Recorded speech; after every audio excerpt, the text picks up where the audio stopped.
Hello everyone, welcome back to my channel. If you're new to this channel, my name is Sandy. In this channel we talk about financial literacy, investing, savings and life in Canada.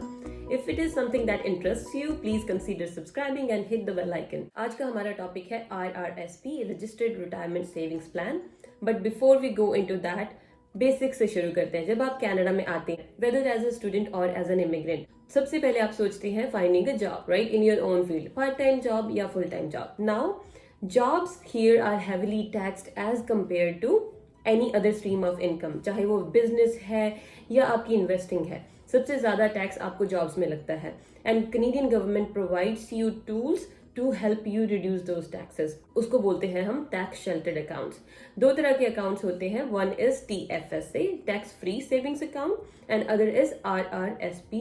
RRSP को समझने से पहले आपको पता होना चाहिए Canada में tax system कैसे वर्क करता है. So if you don't know that, check those videos first.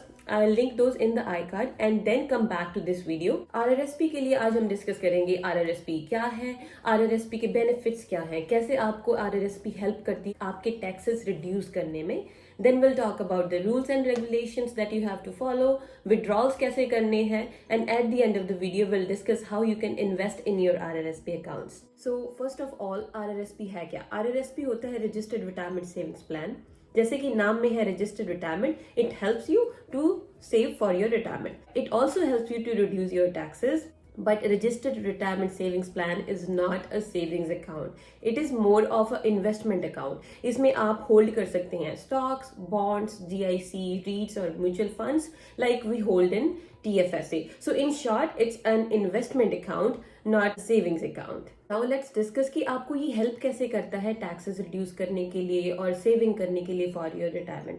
ये एक्चुअली आपके टैक्सेस रिड्यूस करता है करंट ईयर के, जब आपने कंट्रीब्यूशन की है RRSP में, और आपके टैक्सेस को डेफर कर देता है तब तक जब तक आप उसको विड्रॉ नहीं करते. लाइक इन रिटायरमेंट आपकी इनकम कम होती है, आप लो टैक्स ब्रैकेट में आते हैं और आप कम टैक्स पे करते हैं. फॉर एग्जाम्पल, आपकी इनकम है 60,000 और आपने 10,000 कंट्रीब्यूट किया है RRSP में, तो आपको जो टैक्स लगेगा वो 50,000 पे लगेगा, ना कि 60,000 पे. और वो जो 10,000 आपने कंट्रीब्यूट किया है वो आप जब विड्रॉ करेंगे रिटायरमेंट के बाद, तो आपकी इनकम कम होगी, आप लो टैक्स ब्रैकेट में आएंगे, तो आपको कम टैक्स लगेगा उस अमाउंट पे. So in short, you only have to pay the taxes when you withdraw. Now let's talk about the rules in RRSP. First of all, RRSP में कोई भी मिनिमम एज की रिक्वायरमेंट नहीं है, जैसे हमारे पास TFSA में थी कि आपको 18 ईयर्स मिनिमम एज रिक्वायरमेंट थी if you want to open a TFSA account. But RRSP में ऐसा नहीं है. But there is a maximum age limit in the RRSP which is 71.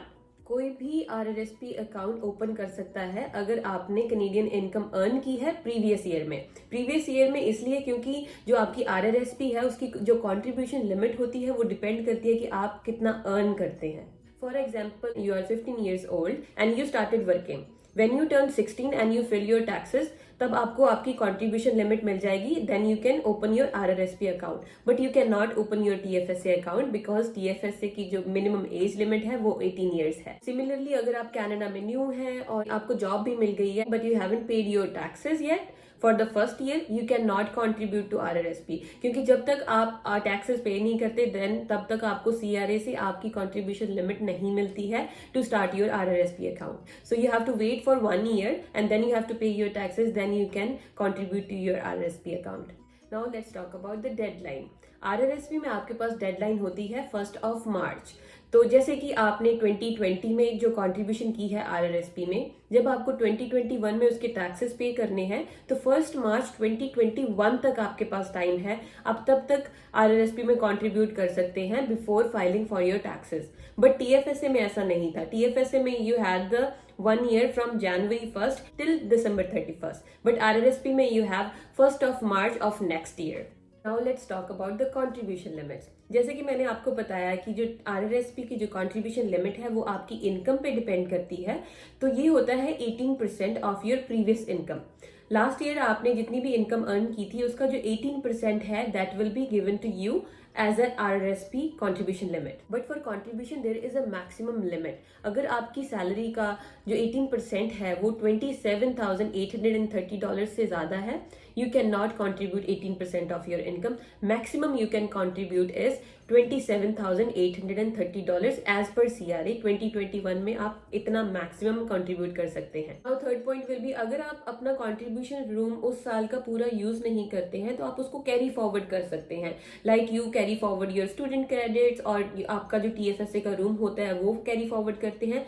Similarly RRSP में भी आप अपना अनयूज जो कंट्रीब्यूशन रूम है उसको आप कैरी फॉरवर्ड कर सकते हैं. अगर आप कैरी फॉरवर्ड करते हैं तो नेक्स्ट ईयर जो आपको कंट्रीब्यूशन लिमिट मिलेगी वो आपकी प्रीवियस ईयर की इनकम जो होगी 18% उसकी लिमिट होगी, प्लस आपका अनयूज्ड रूम होगा. You still have any doubts, आपकी लिमिट कितनी है, कितना आप RRSP में कंट्रीब्यूट कर सकते हैं, आप अपनी CRA में लॉग इन करके इसके बारे में चेक कर सकते हैं. Now the fourth point is, बहुत सी कंपनीज में ऐसा होता है कि वो आपको RRSP मैच करके देती हैं. लाइक अगर आप कुछ अमाउंट कंट्रीब्यूट करते हो, फॉर एग्जांपल 6% आप अपनी सैलरी का RRSP में दे रहे हो, then employer will match 3%, 2%. It depends upon company to company. So make sure कि आपका वो फ्री मनी है वो आप जरूर लो, उतना आप मैक्सिमम कंट्रीब्यूट करो कि आपको मैक्सिमम एम्प्लॉयर मैच करके दे. बट ये जो कंट्रीब्यूशन होगी ये भी आप जो एम्प्लॉयर कंट्रीब्यूट करेगा वो भी आपके कंट्रीब्यूशन रूम में ही काउंट होती है. फॉर एग्जांपल अगर आपकी सैलरी का 6% मैक्सिमम अगर आप कंट्रीब्यूट करते हो आपके एम्प्लॉयर की तरफ से, उसको 50% मैच किया जाता है एंड दे पे $50 और आपकी सैलरी से $100 डिडक्ट होते हैं, तो 150 will go towards your contribution room. Now let's talk about कि अगर आप कंट्रीब्यूशन लिमिट है उससे ऊपर कंट्रीब्यूट करते हो तो क्या होता है. सिमिलर टू TFSA आपको इसमें पेनल्टी लगती है. आपको 1% जो आपका मैक्सिमम अमाउंट है उस पर पर मंथ इंटरेस्ट लगता है. ईयरली हो गया 12% लाइक TFSA. तो इसमें लेकिन एक चीज डिफरेंट है TFSA से, इसमें Canadian government gives you 2000 grace type of amount. Like अगर आपकी लिमिट जो थी उससे ऊपर आपने 2000 कर दिया है तब आपको इंटरेस्ट नहीं लगेगा, बट उस 2000 से ऊपर अगर आप चले जाएंगे देन आपको इंटरेस्ट लगेगा. वो जो 2000 है इसका मतलब ये नहीं है कि आप 2000 एक्स्ट्रा कंट्रीब्यूट करें RRSP में, क्योंकि वो टैक्सेबल होता है, उससे आपको टैक्स सेविंग नहीं होती है, तो वो उस पर टैक्स लगेगा. तो मेक श्योर कि आप अपनी लिमिट के अकॉर्डिंगली कंट्रीब्यूट करें. नाउ लाइक आई मेंशन कि आप इसमें स्टॉक्स, बॉन्ड्स, ये सारी चीजें ले सकते हैं. इसमें जो प्रॉफिट होगा आपको, जिसको हम कैपिटल गेन्स बोलते हैं, वो टैक्स फ्री होता है, उस पर कोई टैक्स नहीं लगता. वो आपको तब टैक्स लगेगा जब आप विड्रॉ करोगे अमाउंट. एंड जो कैपिटल गेन्स होते हैं it is not counted towards your contribution room.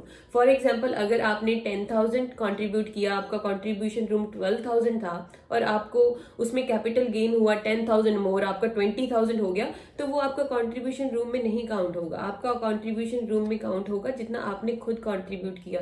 जो गेन्स हैं these are not counted towards your contribution room. सबसे इंपॉर्टेंट पार्ट की RRSP अकाउंट कहाँ आप खुलवा सकते हैं. फर्स्ट ऑफ ऑल अगर आपका एम्प्लॉयर आपको मैच करके दे रहा है तो वो आप RRSP अकाउंट वो वाला ऑप्शन जरूर सिलेक्ट करें, और उसके बाद आप मल्टीपल बैंक्स में अकाउंट RRSP ओपन करा सकते हैं, ब्रोकर्स के साथ ओपन करा सकते हैं, Questrade, Wealthsimple, like similar to TFSA. You can open multiple RRSP account, but make sure कि आपकी कॉन्ट्रीब्यूशन जो लिमिट है उससे ऊपर ना जाए. फॉर एग्जाम्पल अगर आपकी कॉन्ट्रीब्यूशन लिमिट 20,000 है तो आपके सारे अकाउंट्स मिला के इंक्लूडिंग योर एम्प्लॉयर जो आपके मैच कर रहे हैं वो अकाउंट, या फिर आपका बैंक में RRSP अकाउंट है या क्वेस्ट ट्रेड में है, सारा मिला के आपकी कंट्रीब्यूशन लिमिट उससे ऊपर नहीं जानी चाहिए. नाउ डिस्कशन तो हमने बहुत कर ली कि टैक्स सेविंग होती है. Now we will take an example. Example की हेल्प से ज्यादा क्लियर होगा कि आपको टैक्स सेविंग कैसे हो रही है. For this example I am assuming कि आपको टैक्स ब्रैकेट्स के बारे में पता है और आपको पता है कि कनाडा में टैक्स सिस्टम कैसे वर्क करता है.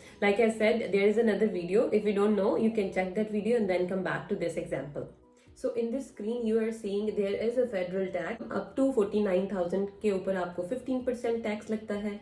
49 से 98,000 तक आपको 20.5% टैक्स लगता है, एंड देन उससे ऊपर आपको 26% टैक्स लगता है. Now remember this is only the federal tax that I am talking about. On top of that आपको प्रोविंशियल टैक्स भी लगता है जिस प्रोविंस में आप रह रहे हैं, बट फॉर सिंप्लिसिटी हमने फेडरल टैक्स की सिर्फ एग्जाम्पल ली है यहाँ पे. अगर आपकी इनकम 70,000 है और आपने कोई RRSP कंट्रीब्यूशन नहीं की है तो आपको 49,000 के ऊपर टैक्स लगेगा 7,353.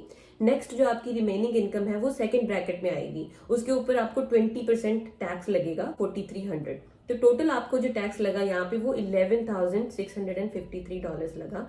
बट हम अब अज्यूम करते हैं कि आपने 10,000 RRSP में कंट्रीब्यूट किया था, तो आपकी जो नेट इनकम होगी, टैक्सेबल इनकम, वो 60,000 होगी।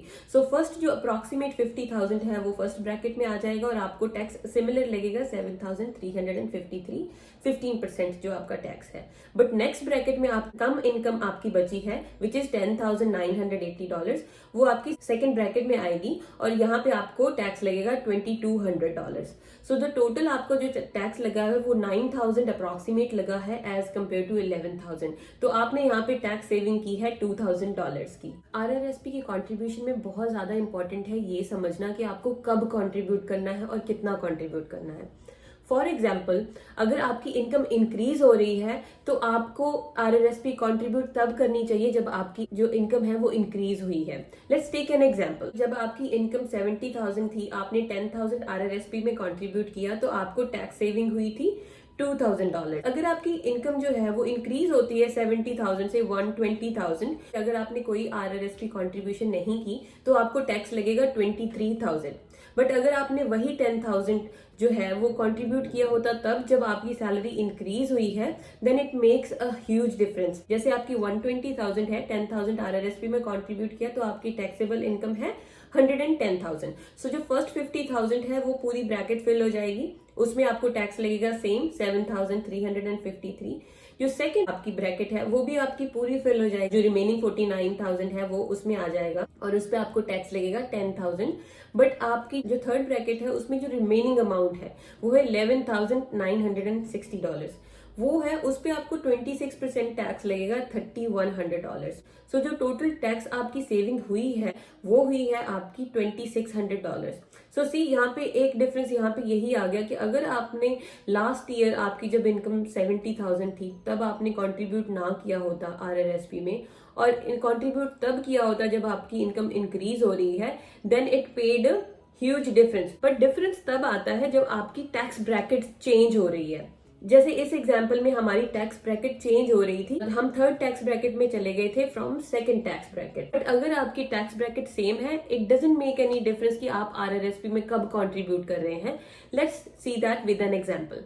सो इन दिस एग्जाम्पल आपकी जो इनकम है हमने अज्यूम किया है वो 70,000 से 90,000 में गई है। You can see these incomes fall into the second tax bracket. So second tax bracket में सिमिलर टैक्स है आपका। फॉर एग्जाम्पल, आपकी जो फर्स्ट ब्रैकेट है वो फिल हो जाएगी, उसमें आपको टैक्स 7,000 लगेगा। जो रिमेनिंग है आपका अमाउंट वो 30,000 है, वो आपका सेकंड ब्रैकेट में आएगा और आपको टैक्स लगेगा $6,350। सो जो टोटल आपको टैक्स सेव हुआ है यहाँ पे वो हुआ है $2,049, जो कि सेम है as compared to when you contributed when you have the income of $70,000. So similarly friends, it doesn't matter कि आप कब contribute करते हो, अगर आपकी सेम टैक्स ब्रैकेट है, अगर आपको पता है कि नेक्स्ट ईयर आपकी सैलरी उसी टैक्स ब्रैकेट में आएगी तो आप इस साल भी RRSP में कंट्रीब्यूट कर सकते हो।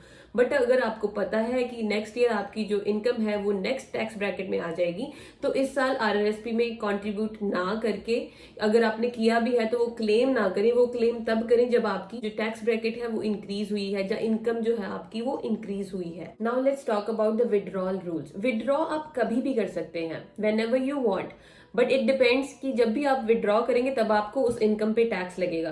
सो जब आप रिटायर होते हैं तब आपकी इनकम कम होती है, आप लो टैक्स ब्रैकेट में आते हैं और लेस टैक्स लगता है, then it make more sense. But for example, अगर आपकी इनकम अभी आप अर्न कर रहे हैं, आप तब विड्रॉ कर लेते हैं तो वो जो इनकम आपने विड्रॉ की है वो आपकी टैक्सेबल इनकम में आ जाएगी और टोटल आपको फिर उस पूरी इनकम पे टैक्स लगेगा। फॉर एग्जाम्पल, आप अर्न कर रहे हैं 70,000 और आपने 20,000 विड्रॉ किया RRSP पे, तो आपको जो टैक्स लगेगा वो 90,000 पे लगेगा। द सेकंड रीजन इज, जब भी आप विड्रॉ करते हैं आपको लिमिट है वो रीगेन नहीं होगी। अगर आपने 20,000 विड्रॉ कर लिया है तो आपको वो limit, you lost this limit forever. So in short, whenever you want you can withdraw the amount, but try to avoid it because of the reasons we have discussed. There is no penalty, but because of the taxes it doesn't make sense to withdraw the amount from the RRSP. Now let's talk about the exceptions. RRSP बहुत ज़्यादा helpful है अगर आप new home buyer हैं या फिर आप आगे फर्दर स्टडीज करना चाहते हैं, specially for the international students and the new immigrants जिन्होंने अभी अपना फर्स्ट होम नहीं लिया है। RRSP इज वेरी इंपॉर्टेंट, उसमें आप कंट्रीब्यूट जरूर करो क्योंकि जब RRSP में आप कंट्रीब्यूट करते हो, जब आप फर्स्ट होम अपना बाय करते हो, अप टू 35,000 आप RRSP से विड्रॉ कर सकते हो और उस पर कोई टैक्स नहीं है, आपकी वो टैक्सेबल इनकम में नहीं ऐड होगा। और जो आप विड्रॉ भी करोगे उसको आपको जो रीपेमेंट करना है वो आपको 15 ईयर्स मिलेंगे रीपेमेंट करने के। फॉर एग्जाम्पल आप 2021 में न्यू होम बाय करते हैं, then you can use your RRSP amount, you can withdraw 35,000 जितना भी आपने उसमें कंट्रीब्यूट किया है, एंड देन फ्रॉम 2024 ऑनवर्ड्स आपको 2 साल मिलते हैं। 2 साल तक कोई रीपेमेंट नहीं करनी है। 2 साल बाद आपकी रीपेमेंट स्टार्ट होगी। जितना भी अमाउंट आपने विड्रॉ कराया है उसको डिवाइड बाय 15 करके 15 साल की जितनी भी किस्त बनेगी, देन आप हर साल वो रिटर्न कर सकते हैं in your RRSP। So this is really helpful tool. Save the taxes first and pay that amount in 15 years without paying any taxes on that. So जो रीपेमेंट आप करेंगे, it doesn't affect your contribution room at all in RRSP, but also you cannot claim that as a tax deduction, right? So जो भी आपका amount होगा वो आप repayment करते जाएंगे और उस पर आपको टैक्स सेविंग नहीं होगी क्योंकि ऑलरेडी आपने उस अमाउंट पे टैक्स सेव कर लिया है। नाउ नेक्स्ट एक्सेप्शन है लाइफ लॉन्ग लर्निंग प्लान की। लाइफ लॉन्ग लर्निंग प्लान में आप अप टू 10,000 विड्रॉ कर सकते हैं from RRSP, but you can only use that amount for your future studies or training for you and your spouse only, not for your kids. And then you have 10 years to pay that amount. हर साल you pay 1/10 of that amount that you withdrew until your lifelong learning plan balance is 0. जब आप 71 years के हो जाते हैं तो RRSP में जैसे कि मैक्सिमम जो लिमिट है, एज लिमिट, वो 71 है, तो RRSP जो आपका अकाउंट है वो कन्वर्ट हो जाता है RRIF में।